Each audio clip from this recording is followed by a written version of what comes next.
Isang magandang gabi po sa inyong lahat mga kaistorya. Welcome po sa isa na namang edisyon ng ating kwentuhan ng kababalaghan. Isa na namang kwento ng kababalaghan ang ating matutunghayan. Pero bago tayo magpatuloy, huwag po natin kalilimutang pindutin ang notification bell. I-share ang videong ito at higit sa lahat, mag-subscribe sa channel nating ito. Huwag niyo rin pong kakalimutang i-follow ako sa aking Facebook page. Narito po ang aking Facebook page, Jason Space Heart FM.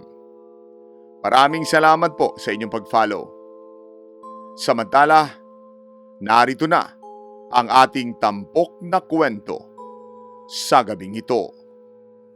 Matakot, kabahan, sa mga kwentong nakakagimbal sa Kaistorya YouTube channel with daily post at 7 p.m. Ang paghanga sa isang tao dahil sa larangan niya ay isang malaking bagay. Dahil sa paghanga mo sa isang taong iyon, nagkakaroon ka ng inspirasyon para magpatuloy o magkaroon ng iba pang pangarap. Magandang bagay iyon, walang duda. Pero paano kung ang taong hinahangaan mo ay may isang kababalaghan na itinatago at ikaw mismo ang nakatuklas noon? Magandang araw po sa inyong lahat mga kaistorya. Tawagin niyo na lamang ako sa pangalang Sian. 32 taong gulang at kasalukuyan nagtatrabaho bilang warehouse supervisor sa isang logistics company sa Laguna. May asawa na po ako at isang 5 taong gulang na anak. Babae po siya at cute na cute. Tahimik na po sana ang buhay namin ngayon pero gabi-gabi pa rin akong binabangungot ng isang karanasang halos sumira sa paniniwala ko sa pagiging tao. Matagal kong itinago ang kwentong ito. Kahit sa asawa ko'y hindi ko pa ito na ikukwento ng buo. Baka kasi isipin niyang gawa-gawa ko lamang o kaya na may nababaliw ako. Pero habang tumatagal, lalo kong nararamdaman na mayroong dahilan kung bakit ako nakaligtas.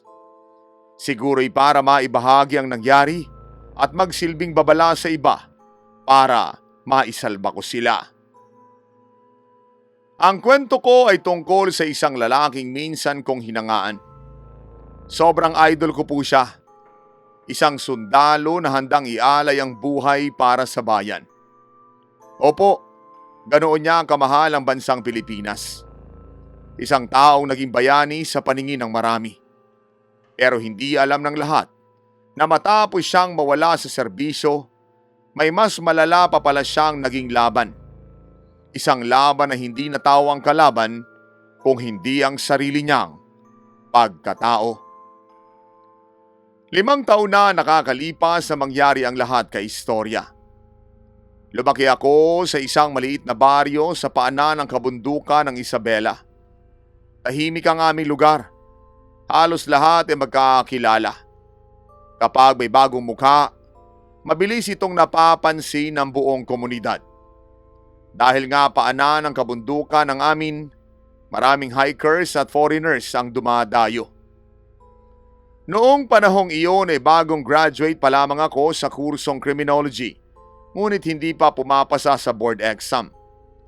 Habang naghihintay ng susunod na petsa para sa board, tumutulong muna ako sa barangay bilang volunteer tanod. Maliit lamang ang allowance na nakukuha ko roon pero sapat para may maipantulong ako sa pamilya. Kasama ko noon sa bahay ang mga magulang ko at ang bunso kong kapatid. Payapa ang buhay namin hanggang sa dumating ang isang lalaking nagngangalang Rogelio Salazar. Kilala siya ng barangay captain bago pa man siya lumipat sa amin. Ayon sa kwento ng iba, dati siyang staff sergeant ng Philippine Army. Mahigit 18 taon siyang nagsilbi sa iba't ibang operasyon laban sa mga armadong grupo sa Mindanao. Marami siyang medalya at ilang beses nang muntik mamatay sa mga engkwentro. Pero isang misyon daw ang tuluyang nagpabago sa buhay niya. Ayon sa mga nakakausap ko noon, nasabuga ng improvised explosive device ang kanilang convoy habang nagpapatrol sa isang liblib na kagubatan. Halos kalahati ng kanyang unit ang namatay. Siya lamang at 2 pa sa mga kasama niya ang nakaligtas. Malubha naging sugat niya noon. Ilang buwan din siyang nasa military hospital bago tuluyang ma-discharge. Hindi na raw siya pinayagang bumalik pa sa serbisyo dahil sa matinding trauma at pinsalang natamo nito sa kanyang katawan. Ang sabi pa nga sa akin, pinilit pa rin daw niyang bumalik pero hindi na raw talaga siya pinayagan dahil hindi na niya kaya talaga. Ang sabi rin ng aming mga kapitbahay, lumipat siya sa baryo namin para mamuhay ng tahimik. Noong una, wala kaming nakitang kakaiba sa kanya. Iyon lamang, napapansin kong lagi siyang mag-isa. Tahimik lamang siya at kitang-kita rin na disiplinado ito. Madalas siyang tumutulong sa paglilinis ng kapilya. Kapag may bagyo, isa siya sa unang nagbubuhat ng mga relief goods.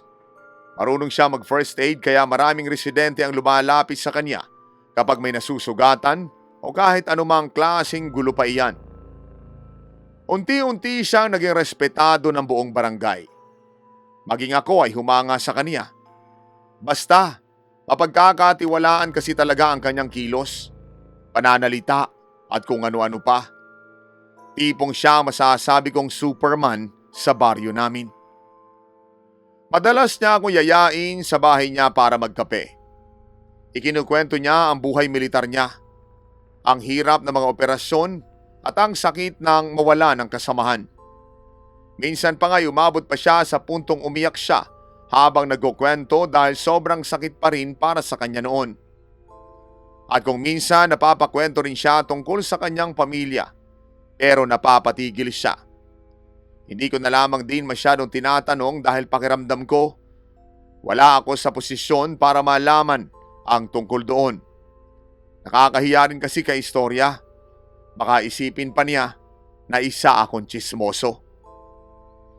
Pero may isang bagay siyang hindi kailanman ikinuwento ng buo.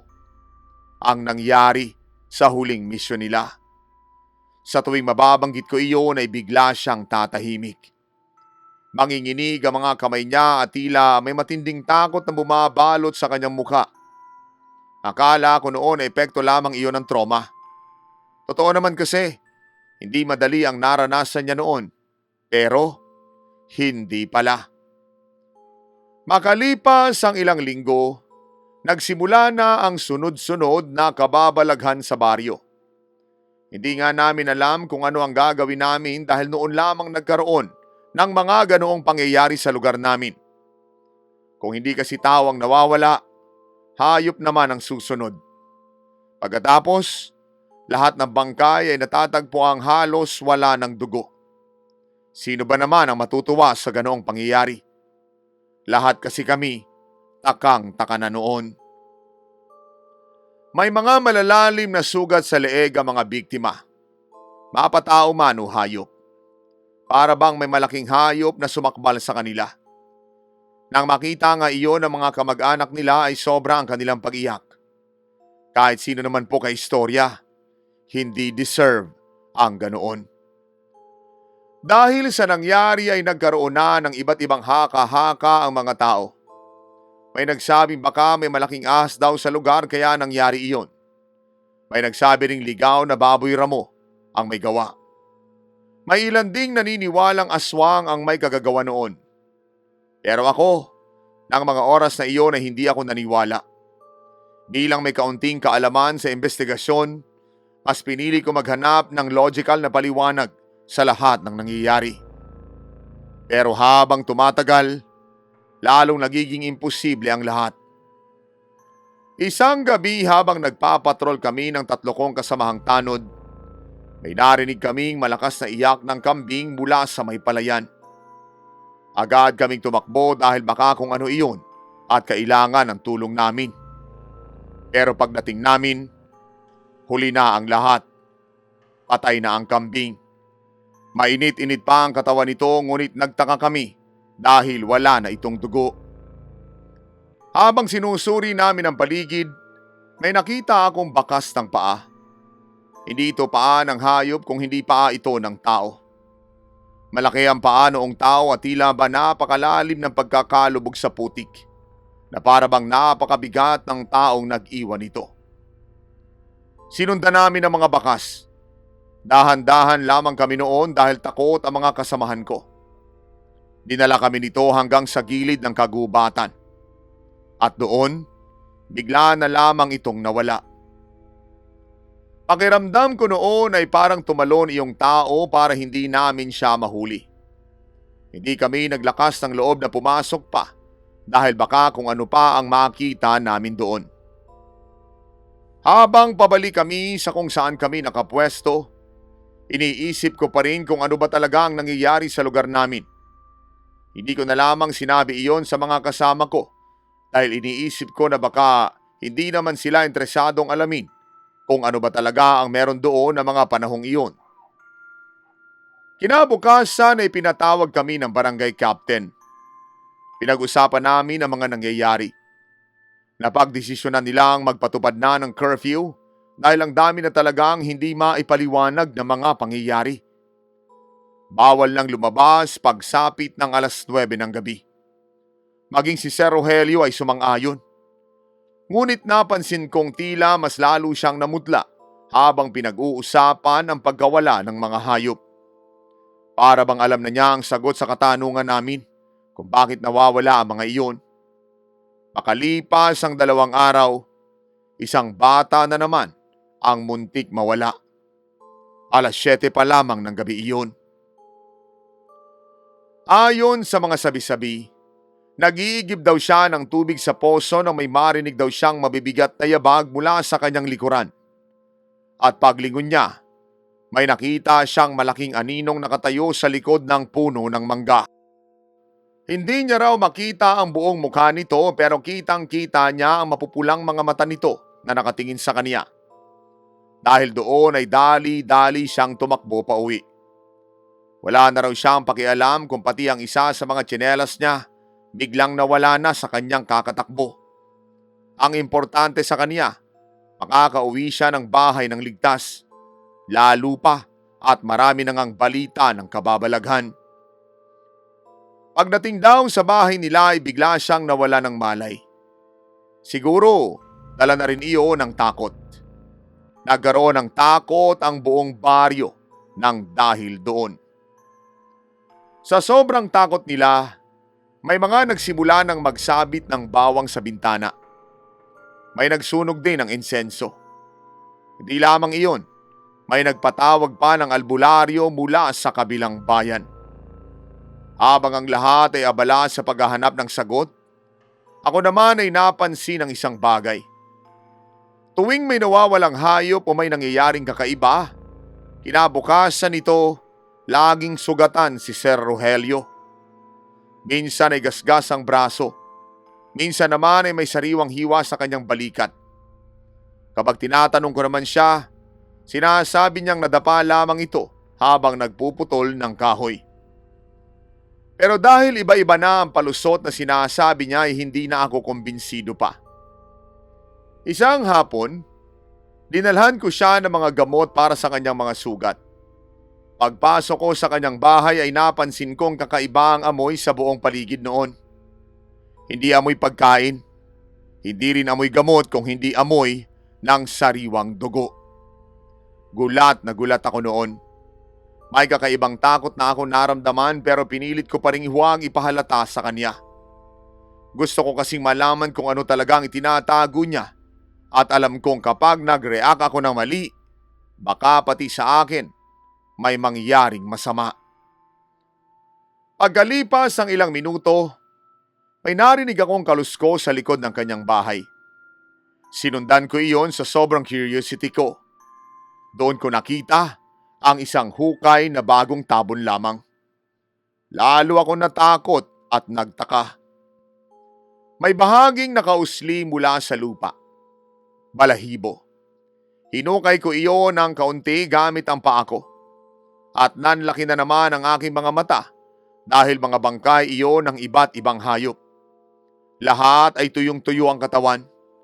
Kahit anong pikit ko ay hindi nagbabago ang itsura. Ibig sabihin, totoo ang nakikita ko. Para bang bagong piga ang bawat patak ng dugo roon. Napaatras tuloy ako. Hindi ko alam ang gagawin at gusto ko mang tumakbo noon. Hindi ko magawa dahil shock na shock talaga ako sa nakita ko. Sa eksaktong sandaling iyon ay narinig ko ang malamig na boses ni Sir Rogelio mula sa likuran. "Sian, hindi mo na sana nakita yan." Ang rinig kong sabi niya na mas lalong nagpakilabot sa akin nang marinig ko. Unti-unti akong lumingon sa kanya. Ipinagdadasal ko pa na sana'y guni-guni ko lamang siya pero hindi. Hindi na iyon ang dating sundalong nakilala ko. Hindi na siya ang sundalong iniidolo ko. Namumula ang kanyang mga mata at namimintog rin ang mga sugat sa kanyang leeg. Ibang-iba sa kanyang itsura kay istorya. Habang nakatitig siya sa akin, napansin kong unti-unting humahaba ang mga pangil niya. Doon ko unang naisip ang bagay na noon ay tinatawanan ko lamang at hindi pinapansin. Paano nga ba kung totoo ang mga aswang? Paano rin kung ang dating sundalong itinuturing naming bayani ay isa na pala sa kanila? Hindi ko alam kung paano ako nakatakbo palabas ng bakuran. Ang malinaw ko lamang na naaalala ay ang malalim niyang ungol na parang hindi na tao. Isa pa, ang mga salitang binitawan niya bago tuluyang lumubog ang araw. Ang sabi niya, hindi raw niya iyon ginustong mangyari pero gutom na raw siya noon.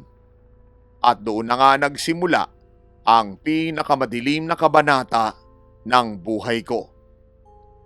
Doon ko rin nalaman ang tunay na nangyari sa huling misyon ng kanilang unit sa gitna ng kagubatan. Hindi na ako lumingon matapos kong marinig ang mga salitang iyon. Parang kusang gumalaw ang mga paa ko habang tumatakbo ako palabas ng bakuran ni Sir Rogelio. Ramdam ko ang mabilis na tibok ng puso ko at ang panlalamig ng buo kong katawan. Kahit hindi ko pa siya nakikita, ang pakiramdam ko'y kasunod ko pa rin siya. Bawat lagaslas ng dahon at bawat pagaspas ng hangin ay tila yabag niyang papalapit. Pagdating ko sa kalsada ng baryo, saka lamang ako naglakas loob na lumingon. At sa pagkakataong iyon, wala na siya. Tahimik na ang paligid. Pero sa hindi kalayuan, narinig ko ang isang napakahabang ungol na tila nagmumula sa loob ng kagubatan. Kahit hindi ko mismong nakita, may pakiramdam akong siya iyon. Hindi ito tunog ng tao kay istorya. Hindi rin iyon tunog ng anumang hayop na alam ko. Pagdating ko sa bahay ay hindi ko na ikinuwento kaagad ang aking nakita. Alam kong walang maniniwala. Paano ko ipaliliwanag na ang dating sundalong tinitingala ng buong baryo ay unti-unting naging halimaw? Baka magalit pa sila sa akin at sabihin nilang naninira ako ng pagkatao. Kinabukasan ay kumalat ang balitang may isa na namang nawawalang alagang hayop. Pero mas nakakatakot ang sumunod. Isang magsasaka ang natagpo ang patay sa gilid ng palayan. Halos wala ng dugo ang katawan nito. May naiwan lamang na 2 malalalim na sugat sa leeg. Para bang may matutulis na pangil na bumaon dito. Nagmistulang piyesta ng takot sa baryo. Dahil din doon, hindi na pumapasok sa paaralan ang mga bata. Pagsapit pa lamang ng 5:00 ng hapon, nagsasara na ang mga tindahan. Ang mga lalaki naman ay nagsimula na magbantay sa bawat kanto habang may dalang itak, bolo at mga improvised na sibat. Maging ako ay sinama sa grupo ng mga nagroronda. Pero hindi ko sinabi ang hinala ko kay istorya. Hindi naman dahil gusto kong protektahan si Sir Rogelio, kundi dahil wala akong ebidensyang sapat para paniwalaan ako. 3 gabi ang lumipas noon, biglang wala ng bagong insidente. Akala namin ay natapos na ang aming problema. Pero nagkamali kami. Bandang 12:00 ng hating gabi, habang umiikot kami sa may lumang tulay, biglang narinig ang malakas na putok ng baril mula sa direksyon ng kagubatan. 3 iyon, sunod-sunod. Napatingin kaming lahat. Sa baryo namin, iisa lamang ang taong may legal na baril, si Sir Rogelio. Agad naming tinungo ang pinanggalingan ng nasabing putok. Habang kami papalapit, lalo naming naaamoy ang matapang na amoy ng dugo. At pagdating namin sa isang maliit na clearing sa gitna ng gubat, tumambad sa amin ang isang eksenang hindi ko kailanman malilimutan. May 5 malaking baboy ramo na nakahandusay sa lupa. Patay ang lahat ng iyon. Hindi dahil sa bala kung hindi dahil halos napunit ang mga leeg nila. Sa gitna ng mga bangkay ay nakaluhod si Sir Rogelio. Humihingal. Punong-puno ng dugo ang kanyang uniformeng pang-camouflage na matagal na niyang hindi isinusuot. Nakatingin siya sa mga kamay niyang nanginginig. Nang mapansin niya kami ay agad siyang tumayo at nagsabing, "Umalis kayo rito." Ang sabi pa niya na mahina man pero puno ng desperasyon ang boses niya. Hindi iyon utos ng isang sundalo. Kung hindi pakiusap iyon ng isang taong nawawalan na ng kontrol. Lumapit ang barangay captain sa kanya pagkatapos ay tinapik siya sa balikat. Tinanong siya nito kung ano ba talaga ang nangyayari pero hindi siya sumagot. Sa halip ay napayuko siya. Maya-maya pa ay nagsimula siyang umiyak. Unang beses ako nakakita ng isang dating sundalong umiiyak ng ganoon. Hindi simpleng pagluha kundi iyak ng isang taong matagal nang dinadala ang isang napakabigat na sumpa. Maya-maya pa, nagsimula siyang magsalita.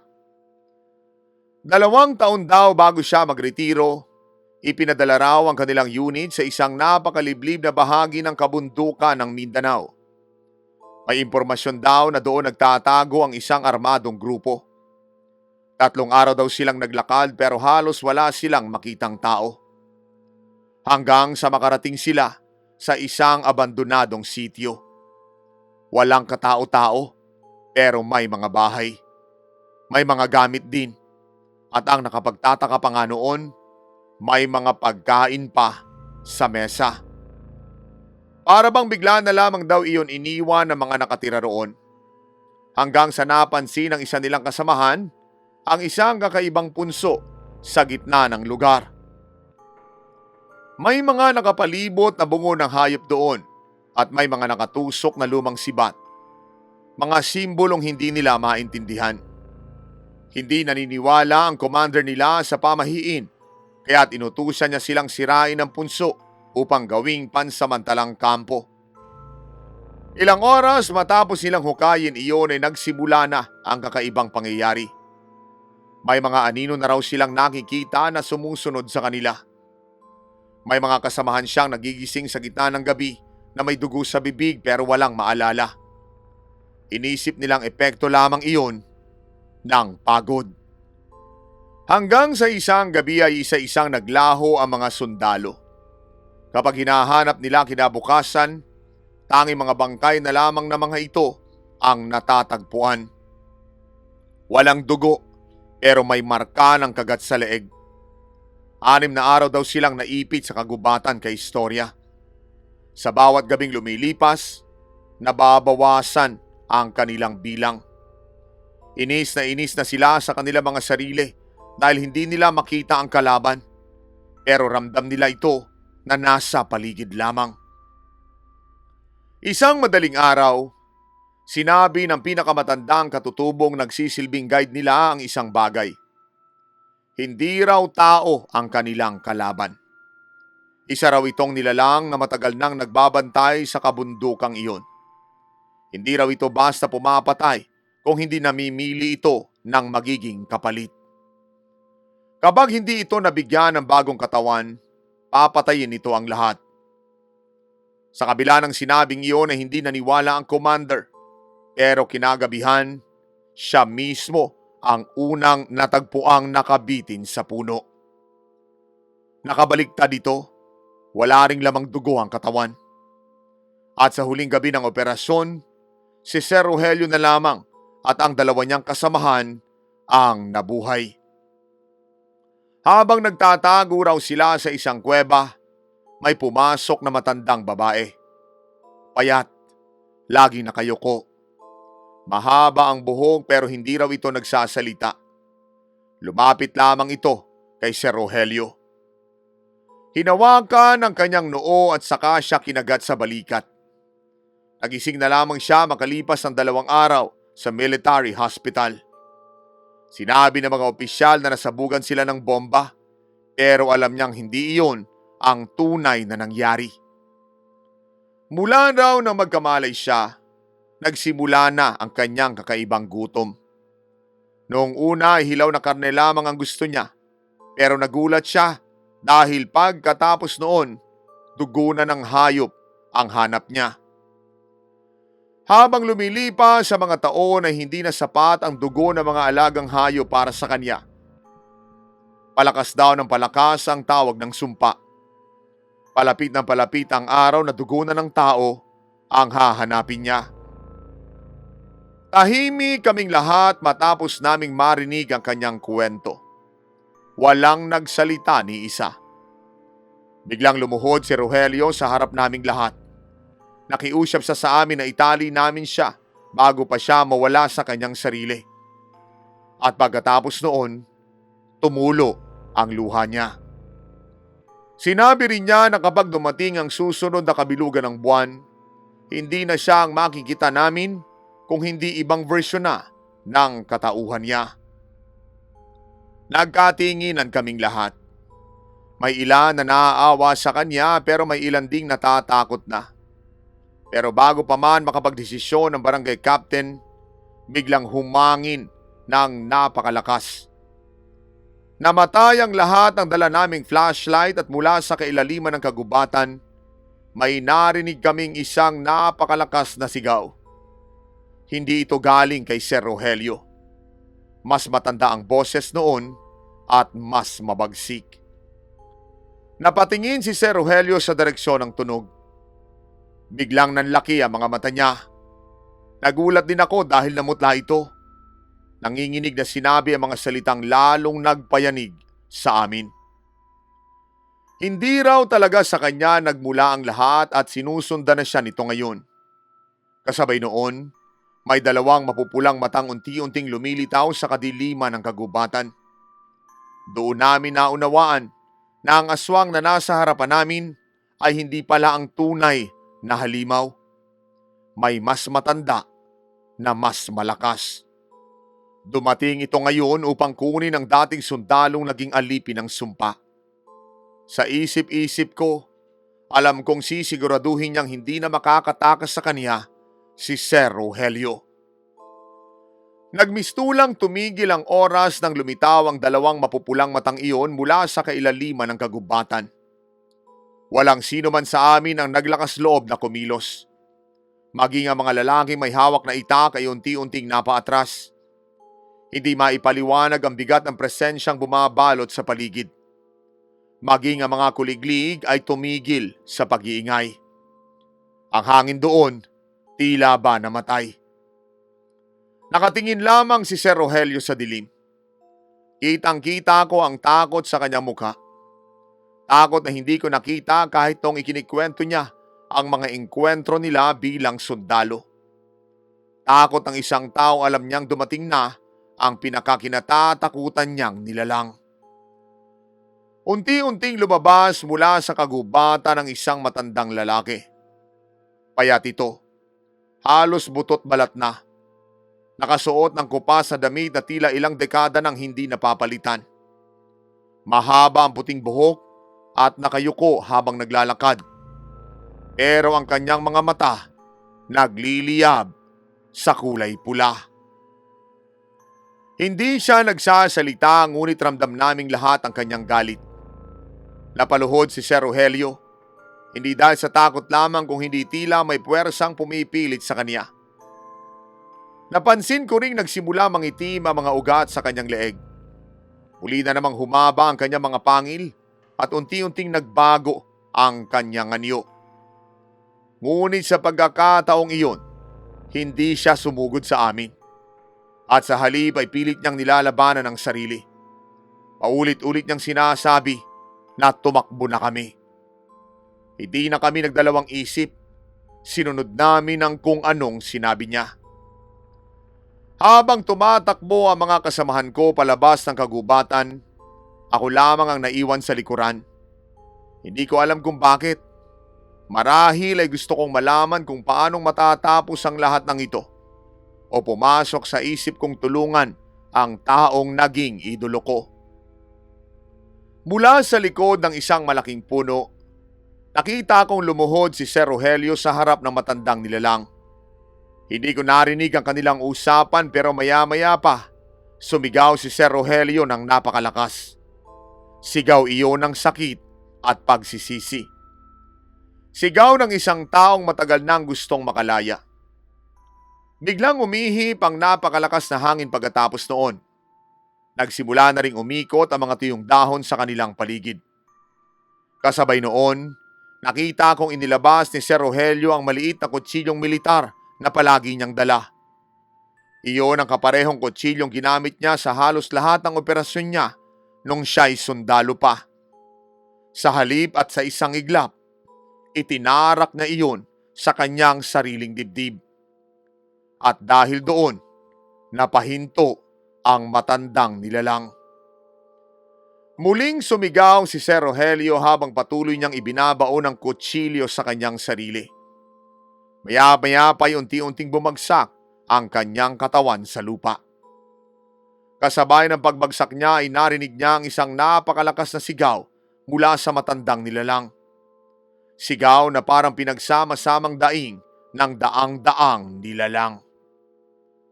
Pagkatapos noon, bigla itong naglaho. Kasabay nitong nawala ang mapulang liwanag sa paligid. Unti-unting bumalik ang normal na tunog ng kagubatan. Nang maglakas loob kaming bumalik kinaumagahan, wala na ang matandang nilalang. Ang natagpuan na lamang namin ay ang walang buhay na katawan ni Sir Rogelio. Normal nang muli ang kanyang anyo. Mukha na lamang siya ng isang ordinaryong retiradong sundalo. At sa puntong iyon, mahigpit pa rin ang pagkakahawak niya sa kutsilyo. Sa bulsa ng kanyang lumang uniforme ay may isang papel. Mayroong nakasulat doon. Ibinigay iyon ng isa sa mga kasamahan ko sa barangay captain. Nakasaad doon ang katotohanang matagal na niyang itinatago. Isinulat niya na matapos siyang makagat sa kabundukan, ilang beses niyang sinubukang kitilin ang kanyang sariling buhay. Pero sa tuwing ginagawa niya iyon, tila ba may puwersang pumipigil sa kanya. Hanggat hindi niya kusang isinusuko ang sarili alang-alang sa ibang tao, hindi raw mawawala ang sumpa. Kaya naman ang gabing iyon, pinili niyang ialay ang sarili kesa hayaang madamay ang buong baryo. Isang sundalo ang buong buhay na nag-alay ng sarili para sa bayan. At sa huli, bilang isang isinumpang nilalang, muli niyang inialay ang sarili para sa mga taong hindi man lamang lubos na nakakakilala sa kanya. Matapos ang gabing iyon, wala na ang lahat ng kababalaghang nangyayari sa baryo namin. Wala na rin natagpo ang bangkay na walang dugo. Unti-unti na ring bumalik ang katahimikan sa aming lugar. Ang bahay ni Sir Rogelio roon ay nananatiling walang nakatira. Lahat pa rin kasi sila ay natatakot sa kung anong nangyari sa kanya. Pagkalipas ang ilang buwan, ipinasunog ang bahay na iyon. Pero hanggang ngayon, may mga matatandang nagsasabing tuwing sasapit ang petsa ng gabing iyon, may nakikitang isang sundalong naglalakad sa gilid ng kagubatan. Hindi siya nananakot at nananakit.